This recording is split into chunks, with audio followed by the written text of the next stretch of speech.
is a member of the president's coronavirus task force. Mr. Secretary, President Trump talked openly yesterday about a possible quarantine of the New York State area. Why did he first consider it, and why in the end did he decide not to go ahead with it?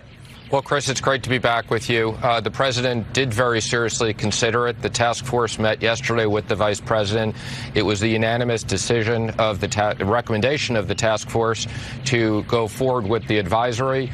The vice president, myself, Mark Meadows, and others met with the president yesterday afternoon, and he decided to go forward with the recommendation. What was it that made him think a quarantine might be necessary? And again, why did he decide not to do it? Chris, I think the president wanted to consider all the options. He was obviously concerned what was going on with New York. He spoke to the task force, he spoke to the governors, and he was comfortable that people would take this advisory very seriously and would not travel.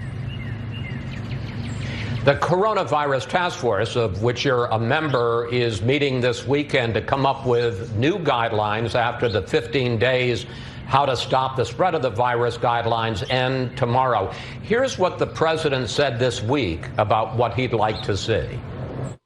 I would love to have the country opened up and just raring to go by Easter.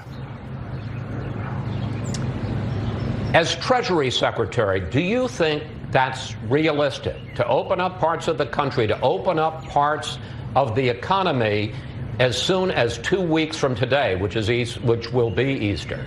Chris, I'm going to leave that decision to the medical professionals and the president. My full-time focus right now is we couldn't be more pleased that the Senate and House reacted very quickly, signed an enormous package to support U.S. workers and the U.S. economy. The president signed it into law, and my full-time focus is delivering on that. And let me just say, the SBA is working very closely with the Treasury. We expect to have a program up on Friday that will be up and running, that will cover half of the private workforce. I encourage all small businesses to take out these loans, because if you go and hire back your workers for 8 weeks, you will have a forgivable loan, and the government will pay for that. So, again, it is very important for us that workers are protected, and this is a major part of the package.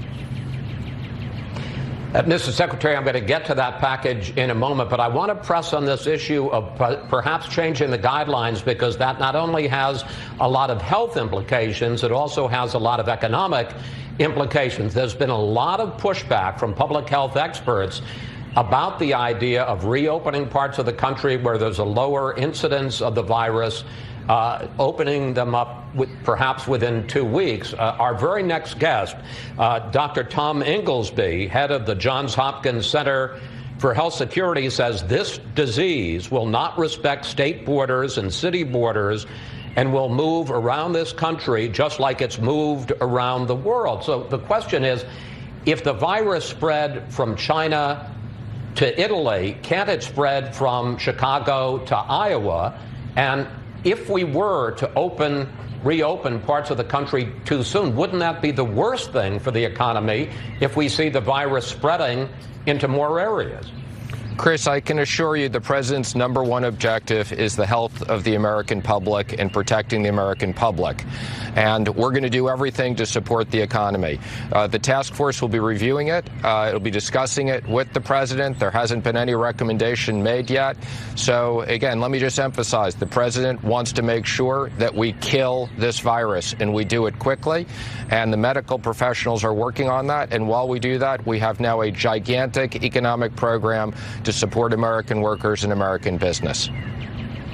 Yeah, let's get to that. You were the key administration official